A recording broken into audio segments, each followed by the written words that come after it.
What's going on, guys? It's your favorite former Grand Champ Fish, and I'm here to give you 5 tips in under 5 minutes to make you better at Rocket League. I do want to note, most of this is aimed at newer players. If you're above Gold 3, this probably won't be much help to you, but you're welcome to stick around and see what you agree with and what you disagree with of what I'm about to say. To best show how I'm going to help you get better, first you should load up the training field. Okay, the first tip that I'm going to go through is better camera settings.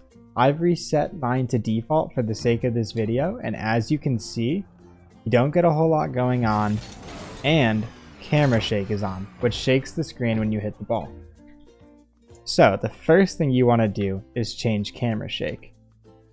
I'm now going to show you guys the settings that I like to use to help me get a better idea of what's happening on the field and just provide me my optimal viewing experience. So I go to 100 field of view, I go to 350 distance, 150 height, -3 on the angle, 0.3 on the stiffness, 2.5 swivel speed, and 1.0 transition speed. Obviously, you can change this around to figure out what best fits you. When I first started playing Rocket League pretty seriously, one of the first things I did was I searched up all of the pros and kind of took an aggregate of their settings, and this is what I found best works for me. As you can see, you have a whole lot more view and vision of the field. You can see where your teammates are better, where the enemy is better, and most importantly, where the ball is while still being able to see your car. The second tip that I'm going to show you today is under the video settings screen.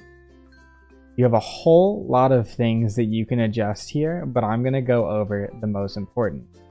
When you get to this right side, you have a whole bunch of video settings from high quality shaders all the way down to transparent goalposts. The first thing you want to do is uncheckmark every single one of these.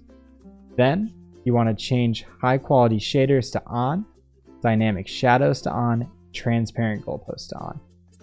And the last thing under advanced settings is you're going to turn effect intensity to low intensity. Everything else, as far as graphic quality, is really up to preference, but the biggest thing is adjusting all of these checkboxes in the bottom right. This will give you so much more visual clarity and depth of field that will just help you understand where the ball is and how to time your hits.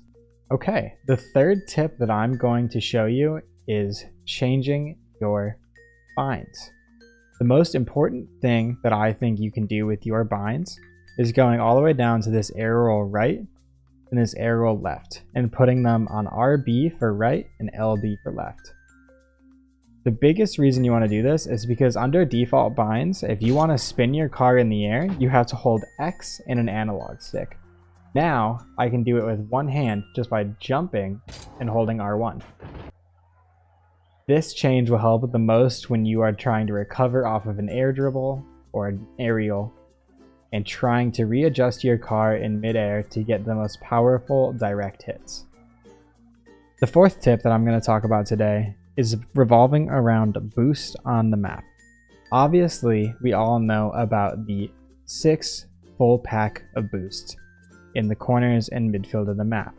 But what's arguably just as important, if not more important, is all of the remaining tiny boost packs that give you 12 boost.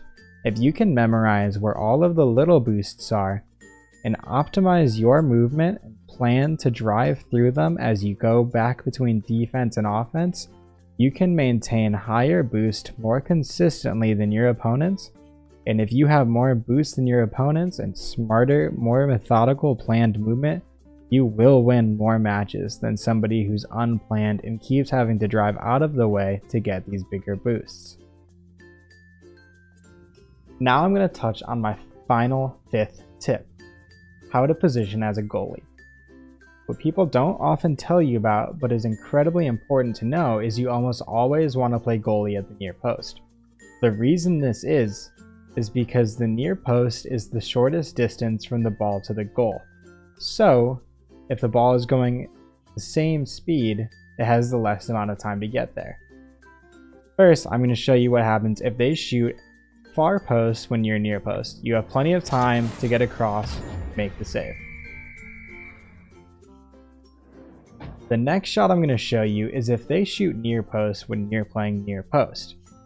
As you can see, the ball is going to come right at me, and it's a very simple save. Now I'm going to show you how you don't want to position so you can see why that's a bad idea. Right now, I'm at the far post while they're shooting near post. As we discussed earlier, the ball has the least amount of time to get to the near post, and we do not really have that time to get across goal. So when the shot goes, you'll see I don't have time to get there. However, if I was playing near post, I would have already been in the proper position. Now you'll see if I'm playing far post and they shoot far post. Usually this means that your opponent has missed a shot on an empty net, but you'll still have plenty of time to get there. Now you might say, why shouldn't I play in the middle? Well, the reason you don't play in the middle is because really you can't reach anywhere on the goal at all if you're playing in the middle. As you'll see, if they shoot on my near post, I don't have time to get there at all, and unless they shoot directly at me, you just really won't be making any saves. So, there you have it. 5 tips in under 5 minutes to make you better at Rocket League. If these tips helped you, please leave me a thumbs up and maybe subscribe to the channel. It helps a ton, and if these tips didn't help you, keep on what is saving a teammate and staying in bronze forever, you egotistical little boy. Thanks.